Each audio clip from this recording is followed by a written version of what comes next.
Imagine a Tennessee evening unlike any other. The sun sinks slowly behind the hills, casting streaks of amber and rose across the sky. A soft breeze carries the scent of honeysuckle and freshly cut grass. Somewhere, a dog barks lazily, then quiets. Children's laughter drifts through the warm air, high-pitched, joyful, fleeting. Everything seems safe. Everything seems normal. But then, the laughter stops. A mother's voice pierces the evening, first gentle, calling a name with hope, then urgent, then breaking. Over and over, Summer. Summer Wells. A 5-year-old girl. Bright blue eyes, blonde hair, a smile that could light a room. She ran barefoot across the yard, played in the woods, laughed with her siblings, and helped her mother plant flowers. She was the heartbeat of her family. And in a single, cruel instant, she was gone. Her name began to travel. Across yards, across towns, across social media, across national news. It became a symbol of fear, love, and hope. This is not just a story. It is a wound, a mystery, a question that refuses to leave the minds of everyone who hears it. Right now, I want you to make a choice. If you believe that every child's name should be remembered, that every moment matters, that sharing her story could save a life, click subscribe, turn on notifications, and share this video. Keep Summer's name alive, because somewhere, someone is waiting to hear it, and that someone could be you. Summer Wells's life was small in size, but vast in meaning. A home tucked among the Tennessee hills, a yard filled with laughter, trees, flowers, and secrets only a child could discover. Every day was an adventure. She would chase butterflies, climb trees, roll in the grass, and run barefoot through the warm earth. Her parents, Candace and Don Wells, remember her as endlessly curious and full of energy. She was fearless, Candace says. She would wander farther than most kids, but always with purpose. She wanted to see, to learn, to explore. Summer's brothers recall a sister who was tender and kind, often helping them tie shoes, comforting scraped knees, or sharing a snack. Her grandmother remembers her tiny hands carefully planting seeds in the flower beds, her laughter like chimes in the morning sun. She attended church regularly, and her Sabbath school teacher, Robin Lane, remembers a child who radiated joy, curiosity, and empathy. Summer didn't just attend class, she filled it. Her laughter, her questions, her energy, it was impossible to ignore. Neighbors, friends, and family painted a vivid picture of a girl who left impressions everywhere she went. Every detail, the way her hair caught sunlight, the sparkle in her eyes, the way she tilted her head when listening, built a portrait of a child impossible to forget. June 15th, 2021 began like countless summer days in the Tennessee hills, warm, unhurried, familiar. The Wells home sat tucked away at the end of a winding gravel road, embraced by dense woodland. In that quiet, rural corner of Hawkins County, life was usually predictable, even safe. That morning, Summer played in the yard with her grandmother and her brothers. The air smelled of honeysuckle and freshly cut grass. Bees drifted lazily between wildflowers, and the sound of cicadas carried through the warm breeze. The family's dogs lounged in the shade, barely lifting their heads to watch the children run. Later, Summer told her mother she was going down to the basement to play. It wasn't unusual.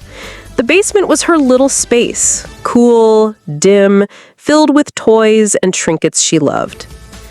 Candace heard the faint creak of the basement door and the thud of little feet on the steps, and then silence. Minutes passed. Candace called out, expecting to hear her daughter's voice. No answer. She checked the basement. Nothing. The yard. Empty. The swing set stood still, unmoving in the still summer air. Her voice grew sharper. She called again. Panic began to crawl in.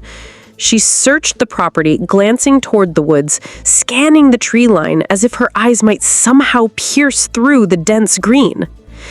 When she couldn't find her, she dialed 911. Her voice cracked as she told the dispatcher, "My daughter's missing. She was just here." Sheriff's deputies arrived quickly, followed by search teams. Helicopters circled overhead. Neighbors began showing up without being asked, joining the search. In minutes, the quiet of Ben Hill Road was replaced by the sounds of boots crunching gravel, shouts calling "Summer!" into the woods, dogs barking as handlers tried to pick up a scent. The forest that had always seemed peaceful suddenly felt enormous and impenetrable. Every rustle in the brush, every shadow between the trees carried a surge of hope and dread. Night fell, but the search didn't stop. Volunteers pressed on with flashlights, their beams cutting through the dark, scanning every hollow, every ditch, every fallen log. By the next morning, word had spread far beyond the Wells property. The search for Summer became the heartbeat of Hawkins County. Neighbors, strangers, church members, people from all walks of life began arriving to help. Some brought bottled water and sandwiches for the searchers. Others showed up with ATVs, drones, and tools to clear paths through thick brush. Flyers with Summer's photo, her blonde hair, her small frame, her shy but bright smile, were taped to gas pumps, store windows, utility poles, and church bulletin boards. Every driver passing through town saw her face staring back. Churches opened their fellowship halls as rest stations for exhausted volunteers. Tables filled with donated food, pots of coffee brewed constantly. Parents prayed together in small circles, their voices low and urgent. Local businesses donated supplies, flashlights, batteries, bug spray, fuel for search vehicles. Farmers opened their land to be searched. Hunters volunteered their knowledge of the terrain. News crews from across Tennessee arrived, cameras and microphones in hand, broadcasting Summer's story to the state and beyond. On social media, her picture spread like a wildfire. Tens of thousands of shares in just hours. By day, the sound of helicopter rotors echoed through the valley. By night, beams from searchlights swept over treetops like restless eyes. The community's emotions were raw, a mix of fear, urgency, and fierce determination. Some residents locked their doors for the first time in years. Parents kept their children indoors. Everyone was watching, waiting, hoping. And yet, for all the manpower, for all the effort, there was no sign of her. The woods gave nothing back. The air carried no answer. The mystery only deepened. From the beginning, the spotlight fell heavily on Summer's family. Her father, Don Wells, was one of the first to speak publicly. From the moment the 911 call came in, the Hawkins County Sheriff's Office and the Tennessee Bureau of Investigation mobilized one of the largest search efforts in the region's history. Within hours, more than 100 trained searchers were on the ground, aided by canine teams, drones, and helicopters. Sheriff Ronnie Lawson, a steady, plain-spoken man, addressed the media with measured words. He stressed that all possibilities are on the table, and abduction, a wandering accident, or something far worse. His tone was calm, but the urgency was unmistakable. The TBI spokesperson, Leslie Earhart, frequently stepped up to the microphones, giving brief, fact-focused updates. No evidence pointed clearly toward abduction. No confirmed sightings had been reported. And despite thousands of hours of searching, not one solid lead had emerged. They urged the public to call in any tip, no matter how small. They emphasized that the terrain was brutally difficult, steep hills, dense undergrowth, and dangerous drop-offs that could hide anything from sight. Over time, the updates became less frequent. Investigators admitted frustration. The case was, in Earhart's words, unlike anything we've ever dealt with before. And yet, they kept going.